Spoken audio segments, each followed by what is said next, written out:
medo, né?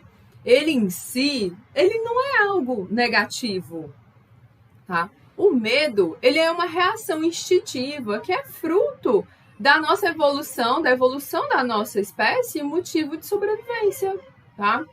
E dentre as 52 áreas cerebrais responsáveis pelos estados emocionais, nós destacamos a região das amígdalas, que é responsável pela promoção de decisões e situações de reações, onde os envios de comando despertam se devem avançar ou recuar, ou seja, são as amígdalas que tomam as decisões, que nos ajudam a tomar decisões emocionais, tá? De luta ou fuga.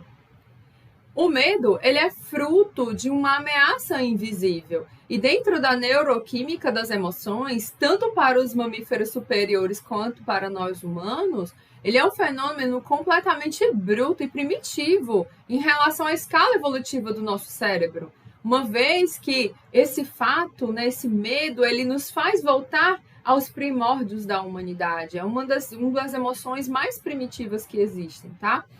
E a ansiedade e o medo, eles são importantes componentes das doenças de origem psicossomáticas. E conhecer os circuitos envolvidos em sua elaboração é fundamental para encontrar os novos caminhos de tratamento para os distúrbios. Porque é difícil, né? Por que, gente, que é difícil controlar o medo e as emoções? Conforme a neurociência, é mais difícil controlar a emoção do que a razão.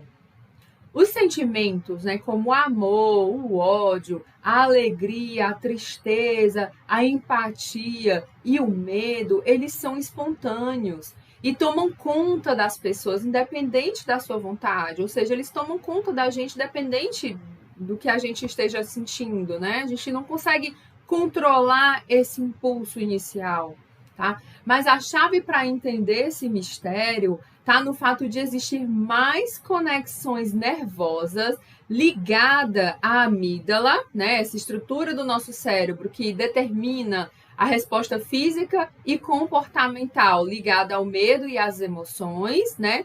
Tá mais conectada às ligações da amígdala ao neocórtex, tá? Que é a parte do nosso cérebro responsável pela parte cognitiva e racional, do que o contrário, tá?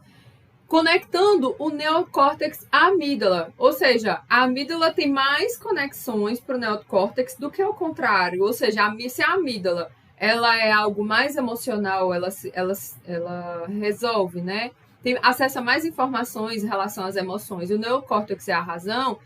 Se tem mais conexões da emoção até a razão, e não existe o contrário, né? O contrário não existe. Então, assim, a gente já sabe que as emoções realmente nos dominam, tá? Inclusive, neurocientificamente falando. Essas duas estruturas, elas se comunicam uma com a outra, né? Mas essa comunicação, ela é desigual. Então, gente, ter medo não é ruim. Não é ruim ter medo, porque ele tem causas objetivas e diretas, sabe? Ele tem efeitos físicos, como, por exemplo, uma taquicardia, olhos arregalados, né? Que você já fica com medo, já fica assim, né? Suor frio, a pessoa com medo, ela sua frio, tá? E o medo em si não é algo que nos destrói, né? Mas é preciso analisar e refletir sobre as causas dele para que o medo não nos domine. O medo em si, ele é uma sensação desagradável, né? Que é desencadeada pela percepção do perigo, seja ele real ou imaginário. Mas nós sobrevivemos como espécie porque nós temos medo. O medo de um espaço escuro, por exemplo, o medo de ser atacado, seja por que for, por um bicho, por alguém, o medo de passar fome. Ele nos obrigou a nossa espécie a buscar estratégias de defesa, associações em grupos, né, a construir defesas. E hoje também nós podemos falar de defesas psíquicas. Ter medo de sentir dor, por exemplo, nos afasta de experiências de riscos desnecessários. E quando sentimos uma dor que não buscamos, por exemplo, um choque, ou um machucado, ou uma queimadura com uma panela quente, o nosso corpo ele envia um sinal urgente para que nós possamos reagir de forma imediata. Tá? E a dor e o medo são estratégias fundamentais de sobrevivência. Porque, por exemplo, ter medo de andar na rua em um lugar perigoso, onde eu posso sofrer um assalto, né, é um cuidado que vai me ajudar a evitar de andar em qualquer lugar. E o medo de sofrer um acidente de carro me faz ser uma motorista muito mais cautelosa, muito mais cuidadosa.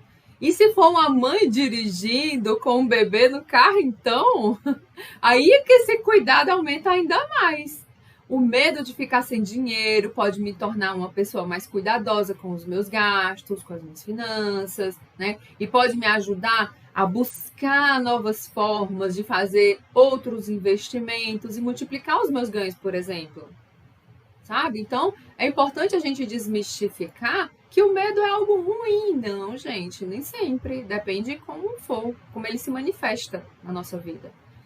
E olhando, então, por uma outra perspectiva, por exemplo, o medo não é assim tão ruim como eu falei. Ele pode até nos ajudar a pensar melhor, a agir melhor e a buscar até melhores estratégias para lidar com desafios.